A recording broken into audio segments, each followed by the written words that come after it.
खडकवासला धरणातून मुठा नदी पात्रामध्ये काल सायंकाळी 7 वाजल्यापासून 28,000 क्युसेक्स वेगाने पाण्याचा विसर्ग केला जातोय। आणि सध्या मी पुण्यातील एकता नगर भागात आहे आणि हे समोर आपण नदीचं पात्र पाहतोय।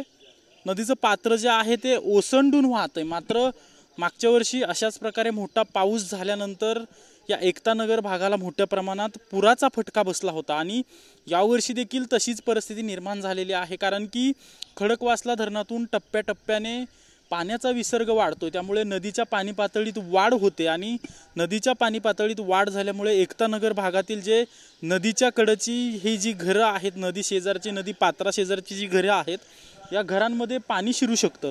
आणि आता आपण या एकता नगरमध्ये पाहतोय की महापालिकेकडून या ठिकाणी मातीचा बांध घातला गेलाय आणि नदी पात्रातील पाणी जे आहे ते या सोसायट्यांमध्ये शिरू नये याची दक्षता घेतली जाते। तर महापालिकेकडून या एकता नगर भागामध्ये मोठ्या प्रमाणात त्यांचे कर्मचारी आणि अधिकारी देखील या भागात नेमकं लक्ष ठेवण्यासाठी तैनात करण्यात आलेले आहेत। आपण पाहतोय की नदी पात्रा शेजारील ही एक जी इमारत दिसते, त्या इमारतीच्या पार्किंगमध्ये सध्या 1 ते 1.5 फूट पाणी साचल्याचं आपल्याला पाहायला मिळतंय। आणि जर धरण क्षेत्रामध्ये मोठ्या प्रमाणात पाऊस झाला आणि जर 28,000 क्युसेक्स वेगाने जो विसर्ग सुरू आहे तो विसर्ग जर वाढवण्यात आला तर आणखी काही भागामध्ये या ठिकाणी पाणी शिरण्याची जी आहे ती भीती व्यक्त केली जाते। आता सध्या तरी एकता नगरमधील ही एकच इमारत आहे आणि या इमारतीच्या पार्किंगमध्ये जे आहे ते 1 ते 1.5 फुटापर्यंत पाणी साठलेलं आहे। मात्र महापालिकेकडून मातीचा भराव घालून पाणी अडवलं जातंय।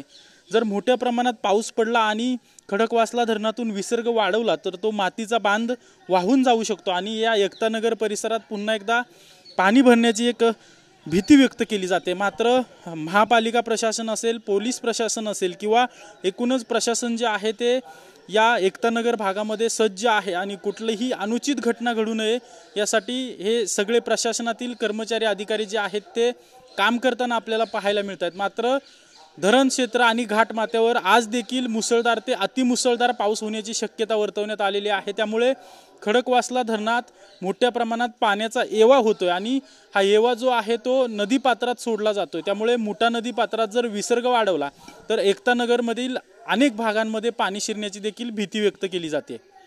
कॅमेरा पर्सन अभिजित पिसेसह अजिंक्य धायगुडे, TV9 मराठी, पुणे।